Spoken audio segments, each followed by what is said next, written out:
Welcome back. ખ્યાતિકાંડના મુખ્ય આરોપી કાર્તિક પટેલને આવતીકાલે 10 વાગે કોર્ટમાં રજૂ કરાશે. અમદાવાદ એરપોર્ટ પરથી કાર્તિક પટેલની ક્રાઇમ બ્રાન્ચે ધરપકડ કરી છે. દુબઈથી પત્ની સાથે કાર્તિક પટેલ આવ્યો હતો અને કાર્તિક પટેલ પાસેથી નવો મોબાઈલ મળી આવ્યો છે.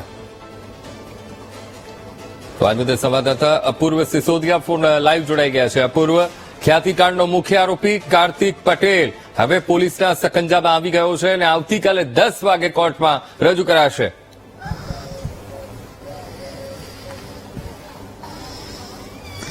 જી, ચોક્કસથી વાત કરીએ તો ખ્યાતિકાંડ સર્જાયો તે બાદ ખ્યાતિ હોસ્પિટલનો ડાયરેક્ટર કાર્તિક પટેલ જે છે તે વિદેશ નાસી છૂટ્યો હતો અને અલગ અલગ દેશમાં જે છે તે પ્રવાસ કરી રહ્યો હતો. તેના જ કારણે પોલીસ જે છે તે તેને પકડી નથી શકતી, પરંતુ આજે વહેલી સવારે જ ક્રાઇમ બ્રાન્ચે તેને અમદાવાદ ઇન્ટરનેશનલ એરપોર્ટ પરથી ઝડપી પાડ્યો છે.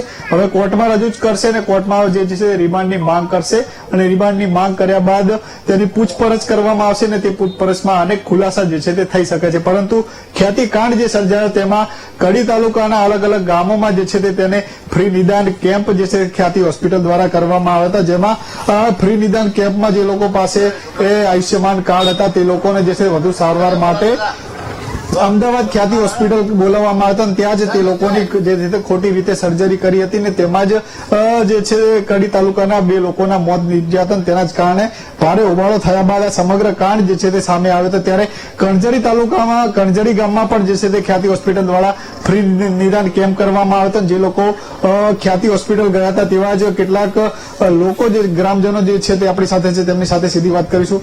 કાકા, ક્યારે કેમ્પ યોજાયો હતો અને કેટલા લોકો આ કેમ્પમાં જોડાયા હતા? 20-25 જણા જતા કેમ્પમાં અને મફત કઈ ને તો દવાખાના લઈ ગયા, પછી કોઈની દવા બવા કરી નહીં અને પેલા મહાકાળમાં 50,000 કાપી લીધા. તમારી શું સારવાર કરી? તમને શું શું તકલીફ હતી અહીંયા આગળ બતાવી? કોઈ તકલીફ એન્જોય એસી કરી ખાલી અને દવા આલી ગોળી, બસ બીજું કોઈ કર્યું નહીં. એક રાત રાખ્યા 2 દિવસ, એક જ ગોળી ચાલી બીજું કોઈ કર્યું નથી. અને પૈસા કેટલા કપાઈ ગયા? 50,000 50 કે મહાકાળમાં. હવે બધા આરોપીઓ જે છે પકડાઈ ગયા છે, શું સજાની માંગ કરશો? આ લોકો સામે કેવા પ્રકારની સજા થવી? સજા કરવી જોઈએ, કારણ કે લોકોને આવો ડફોડ બનાવીને પૈસા પડાવી લે મહાકાળમાં, એટલે કડક સજા કરવી પડે. તો ચોક્કસથી કડક સજા થવી જોઈએ તેવી માંગ કરી રહ્યા છે. કાકા, તમે પણ ત્યાં ખ્યાતિ હોસ્પિટલ ગયા હતા, તમને શું અહીંયા તકલીફ હતી? સારવાર દરમિયાન શું શું વાતો કરી હતી અને ત્યાં શું સારવાર કરી તમારે? અમે સાહેબ નિશાળમાં કેમ્પ એમનો હતો, અમે જ્યાં પછી અમને ખાટલામાં હોવાડ્યા, પછી અમે કીધું એ દર્દની હોય હા પાડી તો અમારી કોઈ સારવાર ના થઈ. તેવા જ્યાં અમારા પહેલા મહાકેમ્પ પહેલા માજી લીધો કે લાવો તમારો બધો, પછી એમાં એમને સહી કરાવી, સહી કરાવીને અમને અંદર ખાટલા આપ્યા, હુવાડ્યા, કપડા બદલાયા, પણ દવાનો કોઈ સારવાર ના થઈ અને સીધા 50,000 રૂપિયા કાપી લીધા. દવા દારૂ કોઈ નહીં, કશું જ નહીં. તમને કઈ તકલીફ હતી ખરી જયારે કેમ્પમાં ગયા? મારી ડાયાબિટીસ હતી, એ તકલીફ, બીજું કોઈ નહીં. પછી ત્યાં આગળ શું કહીને સારવાર કરી? તમારી પરિવારને કોઈને પૂછ્યું? સારવાર કરી જ નહીં. બિલકુલ કોઈ ડોક્ટર અમે નહીં ભાર્યા, અમારે સારવાર જ નહીં થઈ કોઈ દર્દી ના. હવે આરોપીઓ પકડાઈ ગયા છે, શું માંગ કરશો? કેવા પ્રકારની સજા આ લોકો સામે થઈ? સાહેબ જો અમે તો ગરીબ લોકો છીએ, બરોબર, અમે 50,000 રૂપિયા કાપી લે એટલે ખોટું કહેવાય. દવા કરી હોય કાપ્યો બરોબર, પણ દવા દારૂ કશું નહીં. 10-12 જણા અમે જતા પણ બધાને એક જ જગ્યાએ પણ ખાટલા આપ્યા.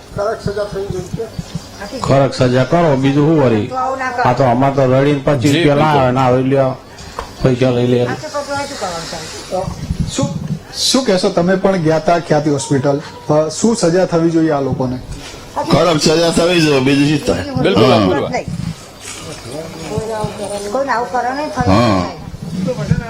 જી, ચોક્કસથી આ કણજરી ગામના 20 જેટલા લોકોને જે છે તે ત્યાં સારવાર માટે લઈ જવામાં આવ્યા હતા અને ખોટી સર્જરી કરીને તેમના પાસેથી પૈસા જે છે તે પડાવી લેવામાં આવે છે. તે લોકો માંગ કરી રહ્યા છે કે જે પણ આરોપીઓ પકડાયા છે તેમને કડકમાં કડક સજા જે છે તે હવે થવી જોઈએ.